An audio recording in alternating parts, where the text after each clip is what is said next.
Muzeji, kas glabā daudzas kultūras un laikmetus pārstāvošas mākslas un arheoloģijas kolekcijas. Starptautiskā publiskā telpā tiek pamīšus dēvēti vienlīdz par universāliem un enciklopēdiskajiem muzejiem. Virspusēji raugoties, atšķirība ir tikai jēdziena angļu valodas, vairāk amerikāņu Encyclopedic Museum un franču valodas Musée Universel, kā šādi savulaik tie apgaismīgus laikmetu muzeji tiešām tika dēvēti lietojumā.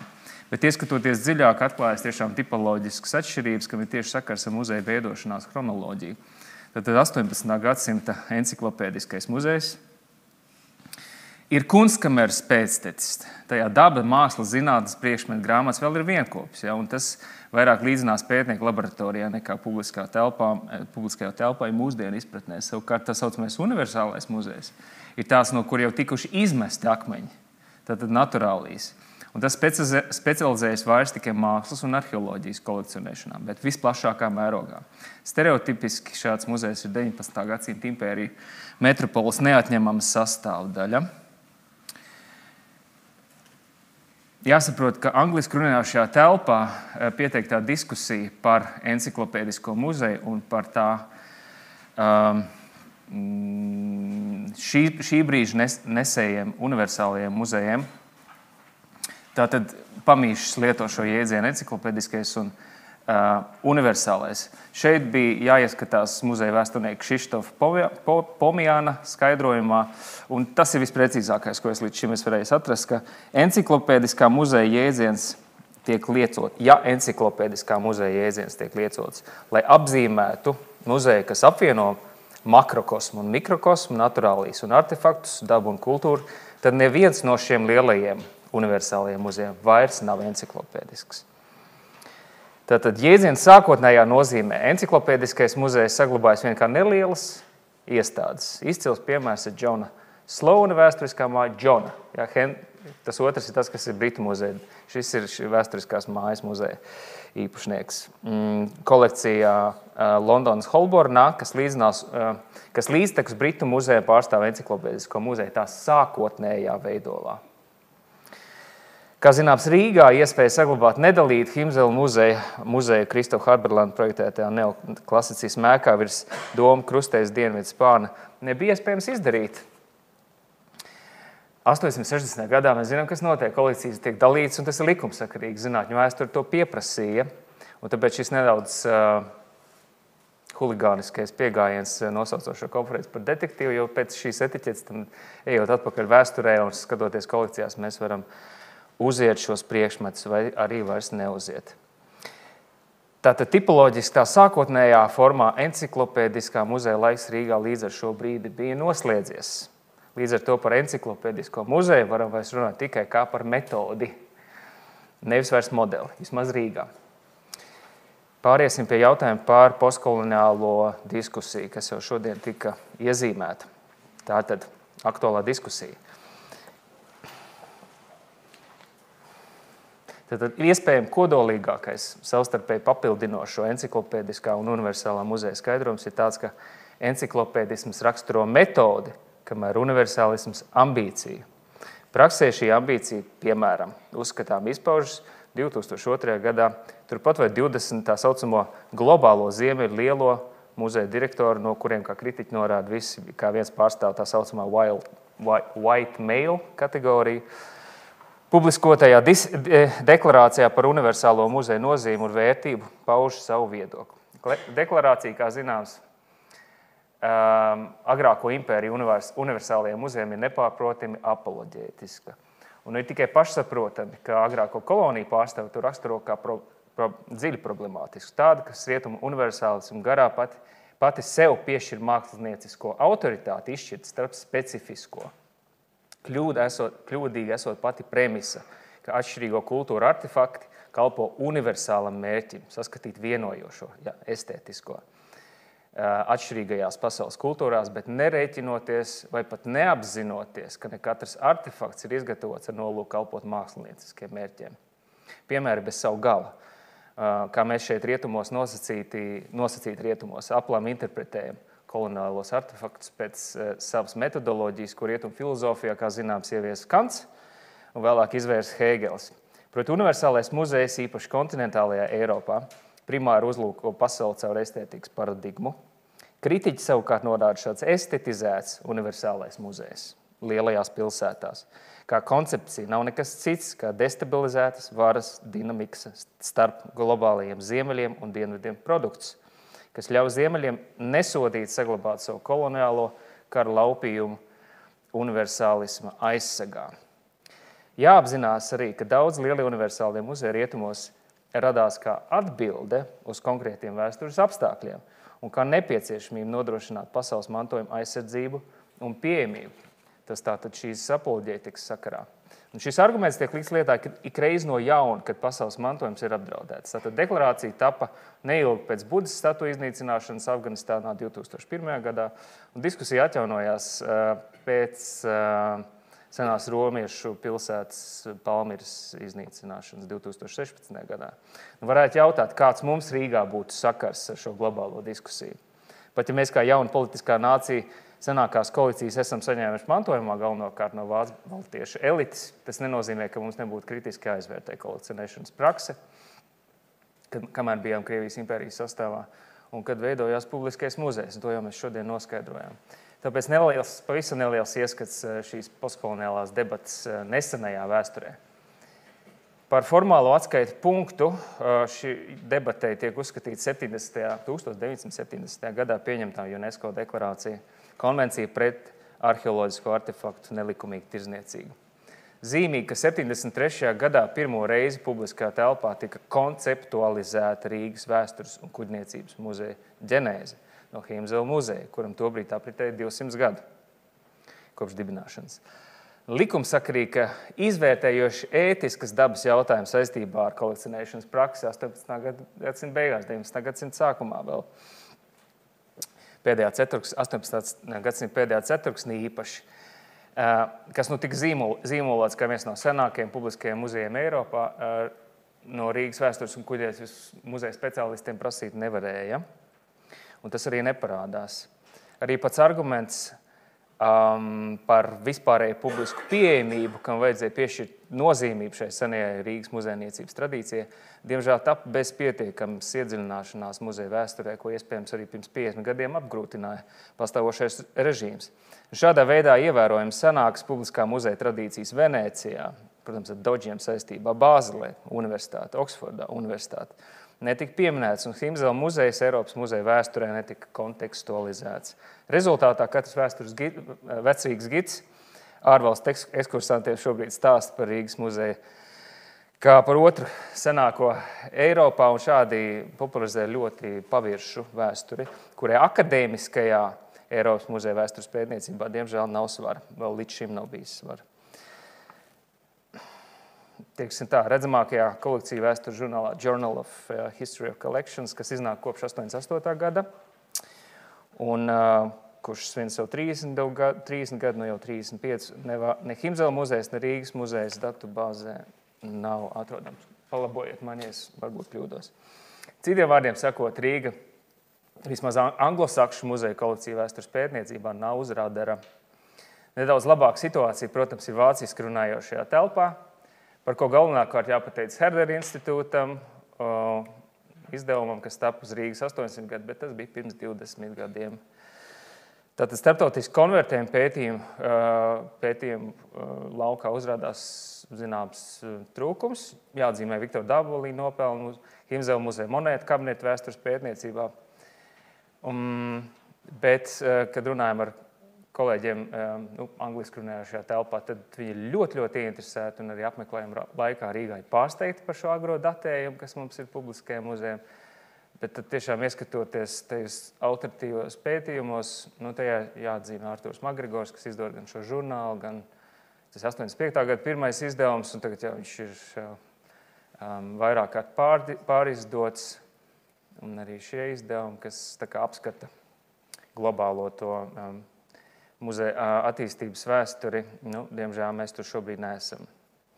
Tātad jau pieminētā Oksfordas bāzēta akadēmiskajā žurnālā, mēs domājam, mūsu pētījums cerams, ka varētu arī sagaidīt.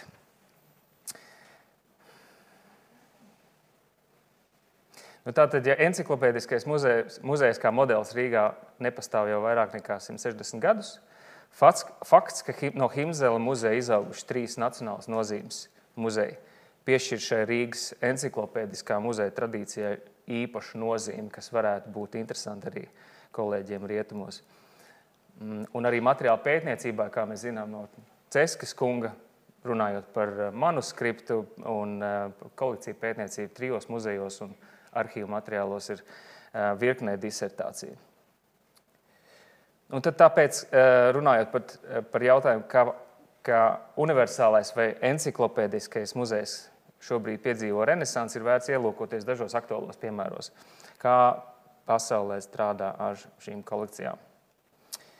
Tātad mans pirmais piemērs ir Barela kolekcija Anglijā. Un es runāju par piemēriem, ar kuriem vismaz kaut kāda saistība bijusi. Pēc renovācijas nav bijis vēl izdevība redzēt Glāzgovas jauno muzeju, bet būts ir un ir priekšstats par to, par ko ir runa. Tātad Lielbritānijas mākslas fonda gada balva, kas nāk ar 220,000 sterliņu mārciņu un tiek reklamēta kā lielākā pasaulē.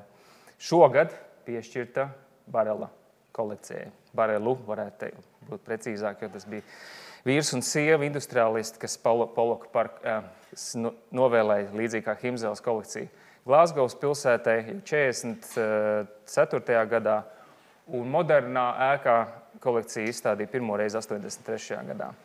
Tagad pēc turpat vai 70 miljoniem sterliņu mārciņu vērtās renovācijas, galveno uzmanību pievēršot pieejamībai un ilgtspējai, pagājušā gada martā ēka atvērta apmeklētājiem. Barela kolekciju glabātājs Samuel Galahers ieskicē muzeja attīstības vēsturi Glāzgovā,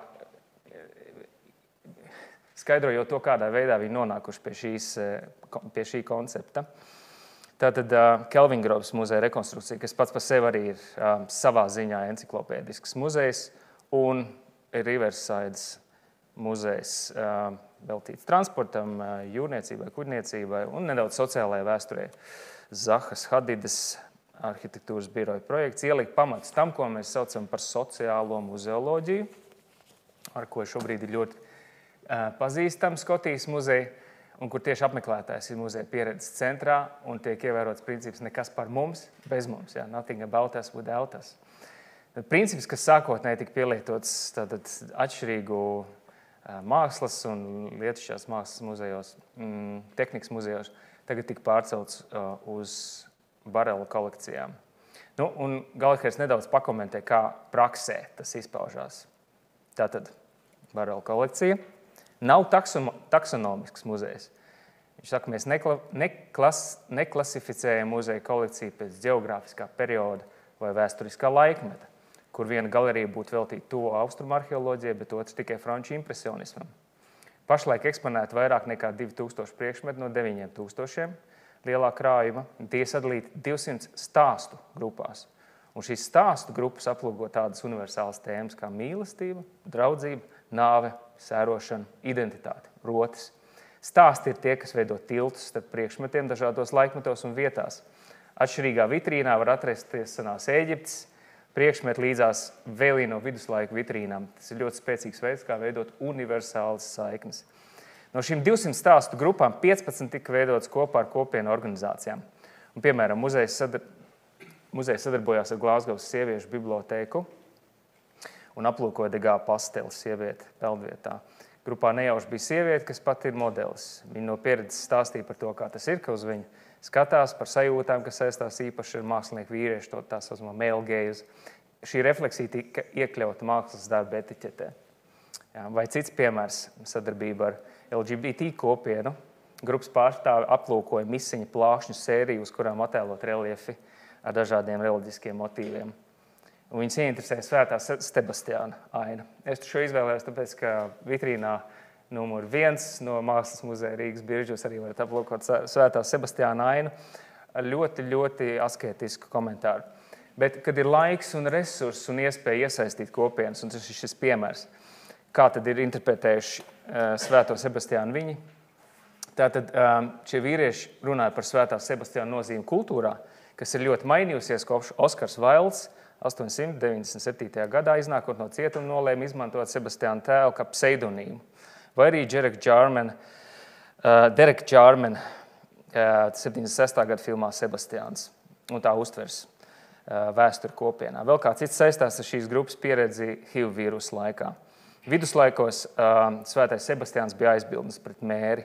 Sākoties HIV krīzē, geju vīrieši izvēlējās nesāt svētā Sebastiāna nozīmes uz atloka. Kopienai tas bija ļoti svarīgs šīs senās stāsta atspūgs mūsdienās. Un tātad Galahers vēlreiz uz vienas no etiķetēm mēs pārcēlām burtisku kopienas pārstāvi stāstījumu. Nu, tā tālāk un tā tālāk. Ja? Tad, un kopumā, un summējot, viņš var teikt, ka mūsu filozofija, ko esam pilnveidojuši gadu gaitā, būtu par pieejamāko lietišķās mākslas muzeja pasaulē un kopiena ir tās centrā. Labi, otrs piemērs. Par to jau mēs ar Rasu runājām, ieskicējām tikai. Tātad Humboldtu fórums, un es nezinu, kā pareizi, Humboldta vai Humboldtu, jo tie bija brāļi Humboldti, kā mēs zinām, muzeja salā Berlīnē. Muzeologu vērtējumā varbūt viens tiešām no lielākiem muzeoloģiskiem aktiem, jo tas praktiski tika uzvests šai salā. Un tajā piedalījās visi starptautiskā kopiena, ieskaitot Neilu Makgregoru, agrāko Britu muzeja direktoru, kurš tika uzaicināts 15. gadā kļūt par intendantu, tātad līdzdibinātāju faktiski. Intervijā Makgregors atzīst, es domāju, ka galvenais vēstījums Berlīnas fórumā ir par Vācijas vainas un nozieguma apziņu nekā par. Tā ir intervija un Bloms viņam jautā par šiem priekšmetiem. Viņš atbild cilvēkiem, kur radīja šos kultūras sasniegumus. Tā sekas bija vairāk diskusija par Vācijas rīcību pagātnē nekā par pašu Āfrikas kultūru. Un šī ir ļoti satraucoša atšķirība. Tas ir Makgregora skatījums, Brits skatījums uz to, kā vācieši pieeja šai tēmai. Makgregors pats par savu pieeju 2000. gada sākumā, kad šī debata sākās, nonāk pie secinājuma, ka pasaulē ir absolūti nepieciešami jauni vienojoši stāsti, jaunas vēstures, viņš saka, new histories, plurāli. Atbilde bija pasaules vēstures 100 priekšmetos, tātad BBC 4 radio programmu un vēlāk arī grāmata. Un muzeoloģijā to kopumā pieņems dēmēt par šo global turn, ka mēs visi esam vienkārši kļuvuši par globālu ciemata iedzīvotājiem, un mums visiem savā starpā jāsarunājās. Tāpat laikā Makgregors ar apbrīnu raugās uz vāciešiem, kas ir uzdrošinājusies uzdot ārkārtīgi kritiskus jautājumus par savu nacionālo kolekciju izcelsmi. Nec briti, nec francūži neko tam līdzīgi nav paveikuši. Citiem vārdiem sakot, vācieši pret koloniālismu vēsturi izturās jau pēc tā modeļa, kā ticis izvērtēts holokausts. Kā pretmetu Berlīnē atļausiet tādu iestarpināju ieskicēšu Sanktpēterburgā īstenoto attieksmi vai pieeju. Ermitāžas direktors Mihāls Pietkovskis intervijā Getty institūta pētniekam, kurš jau pēc Krimas aneksijas 14. gadā intervē direktoru grāmatā par enciklopēdisko muzeju aktuālo lomu sabiedrībā saka tieši un nepārprotami. Enciklopēdiskais muzejs kalpo cilvēku universālumam. Un tomēr mēs nedrīkstam aizmirst, ka mēs universālajā muzejā esam impērijas bērni. Louvre, Ermitāžu, Britu muzejs pat met. Mums nevajadzētu vairīties no krieviskuma un imperiālās pagātnes, tā ir mūsu vēsture, un iespējams tā arī dod mums mūsu raison d'être. Impērijas jēdzienā bija kaut kas iekļaujošs, un tas to padarīja iespējamu. Tikai ieskicējumā. Tātad Berlīna un Pēterburga, par ko simbolu labāk nekā jebkas cits kalpo šie universālie muzeji. Humboldt fórums muzeja salā, Ermitāža. Pēterburgā projicē radikāli atšķirīgus pasaules uzskats un no tā izrietošu metodi darbā ar šīm kolekcijām. Ambīcija ir viena – universalitāte, universālums, bet metodas ir ļoti, ļoti atšķirīgas. Un, diemžēl, tās ir divas dažādas pasaules un satraucošais apstākļus, ka ne jau tikai skatā uz pagātni, bet arī projekcijā uz nākotni. Un tad noslēdzošais un trešais, kas muzeja kopienai, kas esam pārsvarā šeit, ir, acīm redzot, tas, uz ko mums ir jāgatavojās, un tā ir Louvres filiāla Dubajā. Īsumā tātad 7. gadā Francijas valdība un Arābu Emirāti noslēdz vienošanos līdz 37. gadam šeit izstādīt rietumu kolekcijas, veidot tiltus starp civilizācijām. Un šī tad ir pati ēka pilsētā. Un citādi laikam to nosaukt nevarētu kā blakus produktu šeit sadarbībā starp divām lielvarām, ir tas, ka Starptautiskā muzeja padomes ģenerālā 27. ģenerāla asambleja 25. gadā notiks Dubajā, kurā tradicionāli nav muzeja. Nu jā, un jau pēc pirmā darbības gada muzejs rīkoja plašu starptautisku konferenci, un to visu izlasīt un redzēt, kādā veidā universālais muzejs šobrīd jau strādā kā eksportprece un ir ļoti, ļoti dzīvotspējīgs. Nu jā, un tad secinājumam šis pats Getty institūta pētnieks, kas ir veicis daudzas intervijas pēdējo 10 gadu laikā, secina, ka tieši šo pēdējo 10 gadu laikā vairāk vērojams eksperimentēšanas ar enciklopēdiskā tipa muzeju nekā pēdējās 100 gadē. Un turklāt ne pašos enciklopēdiskajos muzejos, bet projektos, kā varbūt pat šis tik mazos un mikroskopiskos. Kāds var pateikt, cik laika vēl ir?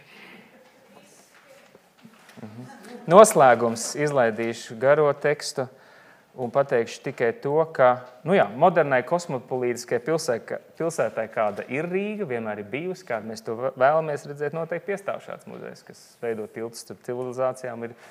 Enciklopēdiskais muzejs ir metode, dzīvotspējīga metode, to pierāda gan šie lielie pasaules piemēri, īpaši pilsētas muzeja mēroga piemērs, kur kolekcijas netiek pēc strikti taksonomiskā, bet tieši pēc tematiskā jēdziena un kur kopienas tiek iesaistīts.